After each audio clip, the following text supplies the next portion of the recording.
Hello guys, in this video I am going to show you how to select a light effect and blend it with your picture on the Facetune application. But first I just want to mention, don't forget to subscribe to my channel because at 10,000 subscribers I am going to show you my whole YouTube revenue statistics and growth strategy, how to make money online. So let's jump into it. First of all, open the application on your phone and click on the picture that you want to edit.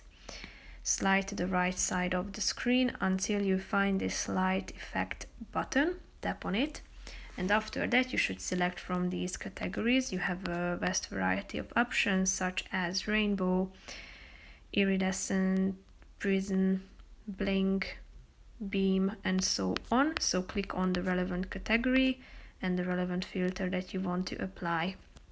Position it within your picture, and you can adjust it by the help of this slide down below or in the middle of the screen. Feel free to try out as many light effects as you want to, and make the adjustments in the middle of the screen by the help of the scale. If you are done with the changes, click on the check mark icon to save your picture. That's pretty much it for this video, guys. See you in the next one. Bye bye.